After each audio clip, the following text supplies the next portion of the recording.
Hello दोस्तों, मैं कल्पना अधिकारी आपकी दोस्त आपके यूट्यूब चैनल कल्पना अधिकारी पर आपका बहुत बहुत बहुत स्वागत करती हूँ। दोस्तों, अगर हमारे इस चैनल पर आपने पार्लर बेसिक कोर्स से रिलेटेड वीडियोस देखना चाहते हैं और देखे नहीं हैं तो जल्दी जाइए और अलग अलग पार्ट में वीडियोस बनी हुई हैं, उन्हें देखकर आप बहुत कुछ सीख सकते हैं। आज की वीडियो में हम आपको बताएंगे कि थ्रेडिंग शेप कितने प्रकार की होती है और इन शेप को किन किन नामों से जाना जाता है और किस फेस पर हम किस शेप को दे सकते हैं और फेस शेप हमारे कितने प्रकार के होते हैं। तो आइए चलिए सीखते हैं और एक नोटबुक ज़रूर रखना अपने पास, नोट तैयार करना। ठीक है, सबसे पहले कौन सी वाली शेप होती है? स्ट्रेट। स्ट्रेट माने क्या होता है? सीधी। सबसे पहली शेप होती है हमारी स्ट्रेट। स्ट्रेट का माने होता है सीधी। मैं हिंदी में भी इसलिए बता रही हूँ ताकि आपको समझ में आ जाए। आप चाहो तो नोट भी कर सकते हो ताकि आपको याद रहे अच्छे से। ठीक है, नोट कर लोगे मुझे बता देना। सबसे पहली शेप है स्ट्रेट। स्ट्रेट माने सीधी। दूसरी शेप आती है हमारी राउंड। ये कौन सी होती है? गोल। गोल शेप जिसे हम राउंड शेप बोलते हैं। ठीक है, अब तीसरी हमारी आती है सॉफ्ट आर्च, जिसे हम हल्की उठी हुई बोलते हैं। सॉफ्ट आर्च, हल्की उठी हुई। अब देखो, जो ये सॉफ्ट आर्च है इसको हम और भी कई नामों से जानते हैं, जैसे सॉफ्ट एंगल। एक तो हो गया सॉफ्ट आर्च, एक हो गया सॉफ्ट एंगल। ठीक है, अब आ गया हमारा तीसरा हार्ड एंगल, जिसको हम ज्यादा उठी हुई, हिंदी में क्या बोलेंगे? ज्यादा उठी हुई। इसी शेप को माउंटेन शेप भी बोलते हैं, हाई आर्च भी बोलते हैं, और विंग शेप सुना है ना आपने, वो भी इसी शेप को बोलते हैं। इसी को हम स्टीप आर्च भी बोलते हैं। देखो, एक ही शेप है, इसी को कई नामों से जानते हैं, कोई कुछ बोल देता है कोई कुछ बोल देता है, तो कंफ्यूज नहीं होना, इसलिए मैं इस चीज को लिखवा रही हूँ, है ना। सबसे पहला स्ट्रेट, दूसरा राउंड, तीसरा सॉफ्ट एंगल, चौथा हार्ड एंगल, और पांचवा एस शेप।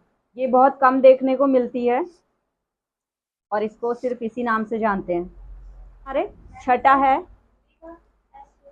एस शेप का। एस शेप ही है क्योंकि ये एस की आकृति में बनी होती है ना। छठा है हमारा डाउनवर्ड। डाउनवर्ड शेप, इसको हिंदी में बोलेंगे नीचे की ओर झुकी हुई। इसमें क्या होता है, जो हमारी जो फ्रंट का पॉइंट होता है ये हमारा ऊपर की ओर, और जो लास्ट का एंड पॉइंट होता है वो हमारा नीचे की ओर होता है। Upward shape. इस शेप में क्या होता है, जो हमारा फ्रंट पॉइंट होगा वो नीचे को होगा, और जो हमारा लास्ट पॉइंट होगा वो हमारा ऊपर की ओर जा रहा होगा। तो ये दो प्रकार की जो शेप होती हैं ये बहुत कम ही देखने को मिलती हैं, और जनरली जो ज़्यादातर हमारी प्रोफेशन में भी आती हैं शेप, राउंड आती है, हाई आर्च आती है, हार्ड एंगल आता है, सॉफ्ट एंगल, यही वाली शेप आती है। ठीक है, तो अब नाम के साथ में आपको कोई कन्फ्यूजन ना हो, जब आपसे पूछा जाए तो एक शेप के लिए एक ही नाम बोलना। ये समझ में आ गया ना अच्छे से? ठीक। अभी देखो, अभी तक हमने क्या सीखा? थ्रेडिंग। थ्रेडिंग के लिए 40 नंबर का धागा। ठीक है, कॉटन का 40 नंबर का धागा लगता है, पहली इम्पोर्टेंट चीज। और दूसरी इम्पोर्टेंट चीज क्या है, जब हम उसके नोट लेते हैं, ये कितने लेते हैं? 3 से 4। ठीक है, ये तो हमारी सॉफ्ट थ्रेडिंग में आ जाता है 3 से 4। लेकिन जब क्या होता है, किसी के बाल ज्यादा ही मोटे हैं, ज्यादा स्ट्रांगली वो क्या होते हैं, स्किन को पकड़े हुए होते हैं, तो उस वक्त हमें 1-2 राउंड और लगाने होते हैं, 5 या 6, तो वो हमारी सॉफ्ट हार्ड थ्रेडिंग में आ जाता है। ठीक है, सॉफ्ट थ्रेडिंग और हार्ड थ्रेडिंग समझ में आ गया। वैसे हम क्या करते हैं, नॉर्मली सॉफ्ट थ्रेडिंग में ही हमारी थ्रेडिंग हो जाती है, हमें ज़्यादा हार्ड लेने की ज़रूरत नहीं पड़ती है। ठीक है, ये हो गया। और क्या थ्रेडिंग बनाते समय क्या क्या ध्यान रखना चाहिए ये लिखवाया है ना। चलो मैं ऐसी बता देती हूँ। देखो, जब भी हम कभी थ्रेडिंग बनाते हैं तो सबसे पहले क्या होता है, हाथों को सैनिटाइज करना, क्योंकि जब से कोरोना चला है, वैसे तो पहले भी ये चीज़ें मतलब हाइजीन पर्पज से सही रहती हैं, लेकिन जब से कोरोना चला उसके बाद से तो और ज़्यादा ये सारी चीज़ें इम्पोर्टेंट हो जाती हैं। तो जब भी हम थ्रेडिंग बनाते हैं सबसे पहले अपने हाथों को बैक्टीरिया से हटाने के लिए क्या करेंगे, हाइजीन करेंगे। तो उसमें क्या करेंगे, सैनिटाइज यूज़ कर लेंगे, या फिर क्या करेंगे, जो एस्ट्रीजेंट लोशन आता है वो भी हमारा एज ए सैनिटाइज़र काम में आता है। तो ज़्यादा हार्ड ना हो इसलिए हम एस्ट्रीजेंट लोशन को यूज़ कर सकते हैं अपने हाथों को बैक्टीरिया फ्री करने के लिए। ठीक है, तो जब हमने थ्रेडिंग करनी है उससे पहले बैक्टीरिया फ्री कर लिया, और थ्रेडिंग करने के बाद भी अपने हाथों पर लोशन लगा लिया। ठीक है, सबसे पहला काम ये हो गया। दूसरा काम क्या हो गया, दूसरा काम यह है कि जब हम थ्रेडिंग बनाते हैं स्किन को हमने क्या करना है, टैल्कम पाउडर से रूखा कर लेना है, नमी नहीं रहनी चाहिए, क्योंकि नमी रहेगी तो हमें थ्रेडिंग बनाने में दिक्कत होगी। रूखा किस लिए करते हैं, उससे बाल अच्छे से थ्रेड में आ जाते हैं। दूसरी चीज़, तीसरी चीज़ क्या है, सबसे इम्पोर्टेंट बात है कि जब हम थ्रेडिंग बनाते हैं, थ्रेड को जब इसको पकड़ते हैं स्किन टाइट होनी चाहिए। चाहे आप किसी और से पकड़वा लो, चाहे जो क्लाइंट है उसी से बोलो कि पकड़ो, लेकिन क्या होना चाहिए, स्किन टाइट होनी चाहिए। अब स्किन टाइट नहीं होगी तो क्या हो जाएगा, कट लगने के चांसेस रहेंगे। ठीक है, ये सबसे इम्पोर्टेंट चीज़ है। उसके बाद में जब हम थ्रेड बनाते हैं, थ्रेडिंग शुरू करते हैं, मैंने आपको आप बोल रहे थे ना मुझे दिक्कत होती है थ्रेडिंग बनाने में, तो उसमें सबसे मेन गलती हम क्या करते हैं, जो हमारा ये पॉइंट होता है इस पॉइंट को सबसे पहले निकालने की कोशिश करते हैं। तो अब आपने नोटिस किया, अब उस दिन जब हमने थ्रेड किया था तो आपने नोटिस किया होगा हमने क्या किया है, यहाँ से थ्रेडिंग बनाना स्टार्ट किया था, इसको क्या किया था हमने, बहुत ही कम यूज़ किया था, कम निकाला था। ठीक है, तो जब हम यहाँ से थ्रेडिंग करते हैं तो हमें आइडिया लग जाता है कि हमें यहाँ से कितने निकालने हैं। तो हमेशा आप लोग ये ध्यान रखना थ्रेडिंग करते समय। ठीक है, शेप देनी है कोई भी अच्छी सी तो पहले नीचे का ही हम क्या करेंगे, क्लियर करेंगे। उसके बाद ये ऊपर वाली लाइन हमने कौन सी बताई थी, फिनिशिंग, ये हमारी फिनिशिंग लाइन होती है। तो इससे हम इसको क्या करते हैं, उस शेप के आकार के हिसाब से ढालते हैं। ठीक है, तो हमने इस चीज़ को ध्यान देना है। जब हमारे एक्स्ट्रा ग्रोथ होती है तो ये ऊपर वाली फिनिशिंग लाइन को करने से पहले छोटी जो सीजर आती है उससे हम इस एक्स्ट्रा ग्रोथ को क्या कर लेंगे, कट कर लेंगे।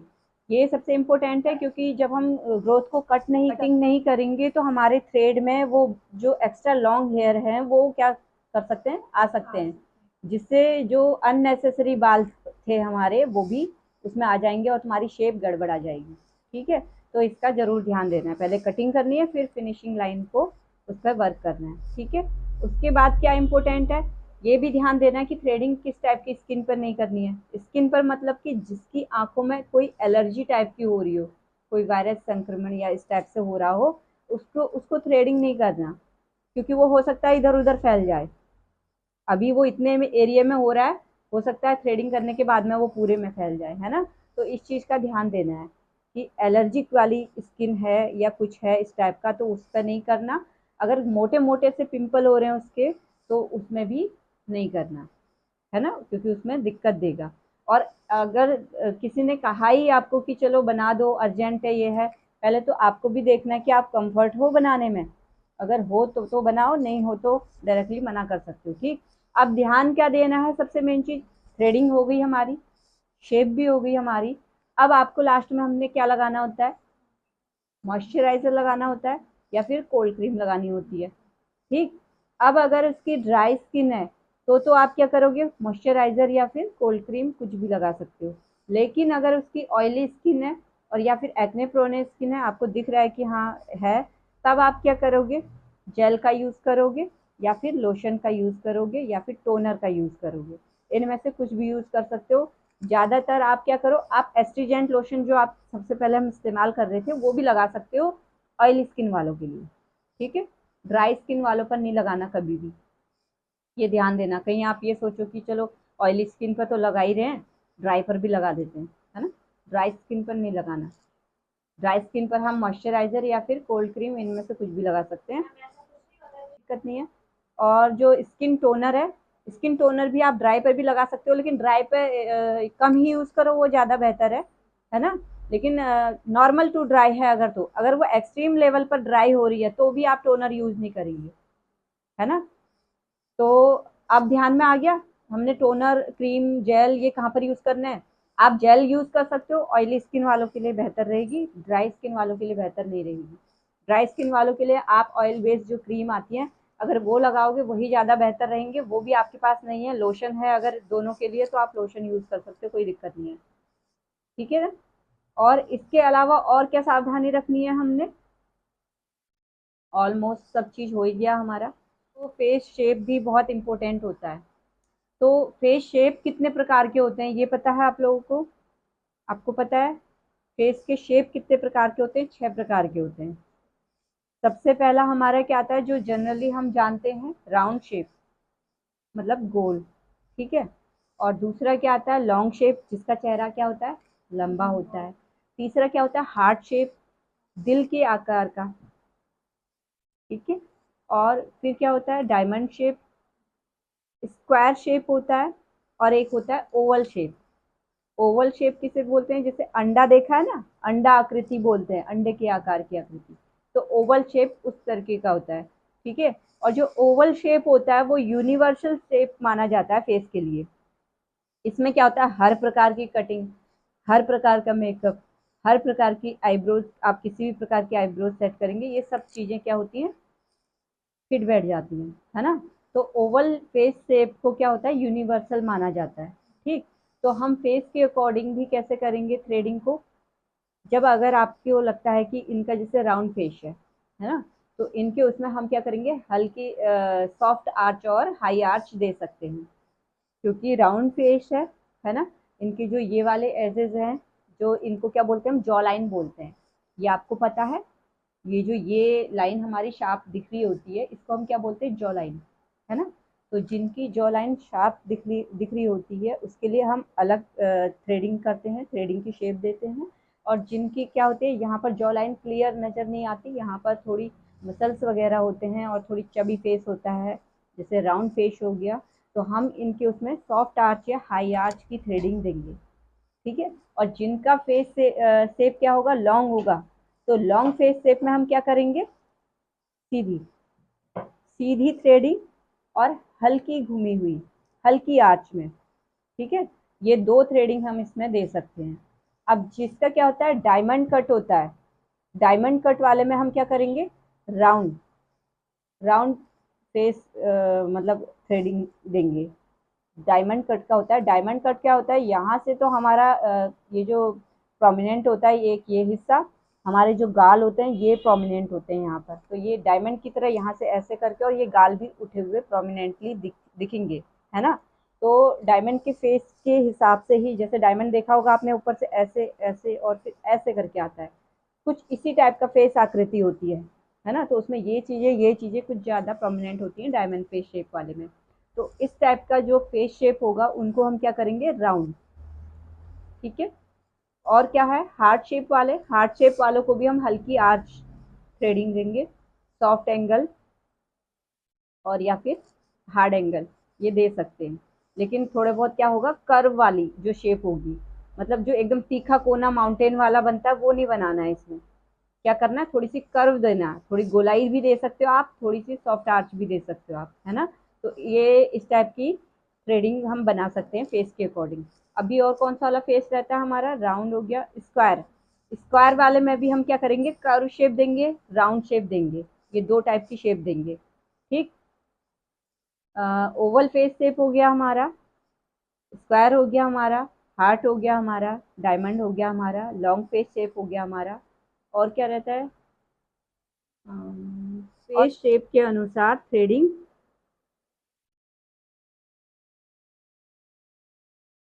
कैसे बनाएं, फेस शेप के अनुसार थ्रेडिंग कैसे बनाएं? उत्तर लिखो।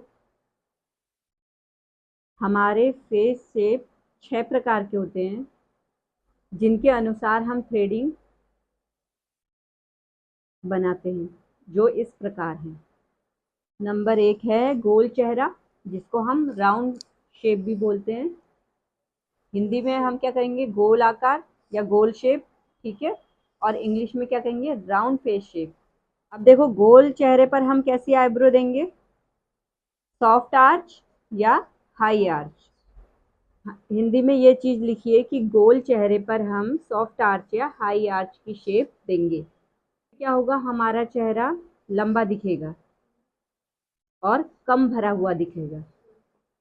अब नंबर 2 है चौकोर फेस, स्क्वायर फेस भी बोलते हैं इसको।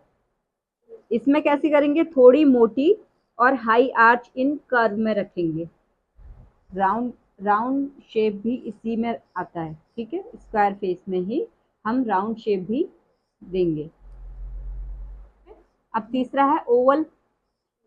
ओवल शेप, ओवल को क्या बोलते हैं, अंडाकार। ये face shape universal ideal face shape माना जाता है। इस पर हर प्रकार की थ्रेडिंग शेप अच्छी लगती हैं। इस फेस शेप